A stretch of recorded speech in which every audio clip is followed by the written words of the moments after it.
ഒരിടവേളയ്ക്ക് ശേഷം വീണ്ടും മോദി സ്തുതിയുമായി ശശി തരൂർ എം പി. കേന്ദ്ര സർക്കാരിന്റെ മാവോയിസ്റ്റ് വേട്ടയെ പുകഴ്ത്തിക്കൊണ്ടാണ് ശശി തരൂർ രംഗത്തെത്തിയിട്ടുള്ളത്. പ്രൊജക്ട് സിൻഡിക്കേറ്റിൽ എഴുതിയ ലേഖനത്തിലാണ് നരേന്ദ്രമോദി സർക്കാരിനെ പ്രശംസിച്ച് ശശി തരൂർ എത്തിയത്.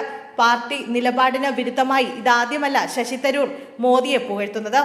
മുമ്പും പലതവണ കേന്ദ്ര സർക്കാരിനെ അനുകൂലിച്ച് തരൂർ രംഗത്ത് വരികയും അത് വിവാദമാവുകയും ചെയ്തിരുന്നു.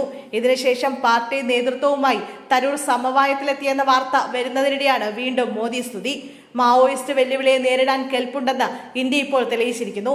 2013 126 ജില്ലകളിലായി വ്യാപിച്ചു കിടന്ന റെഡ് കോറിഡോർ കഴിഞ്ഞ വർഷത്തോടെ വെറും 11 ജില്ലകളിലേക്ക് ചുരുങ്ങി. ഇത് ഇന്ത്യൻ ഭരണകൂടം നേടിയ നിർണായകമായ വിജയത്തെ സൂചിപ്പിക്കുന്നു. 1960കളിൽ പശ്ചിമ ബംഗാളിലെ നക്സൽബാരി ഗ്രാമത്തിൽ ഉത്ഭവിച്ച നക്സലൈറ്റ് കലാപം ഏതാനും മാസങ്ങൾക്കുള്ളിൽ പൂർണ്ണമായും ഇല്ലാതാകുമെന്ന് കേന്ദ്ര ആഭ്യന്തരമന്ത്രി അമിത്ഷാ പ്രഖ്യാപിച്ചിരിക്കുകയാണ്. മോദി സർക്കാരിൻ്റേത് സുരക്ഷയും വികസനവും സമന്വയിപ്പിച്ചുള്ള നടപടിയാണ്. UPA സർക്കാരിന്റെ ആശയം മോദി നടപ്പാക്കി.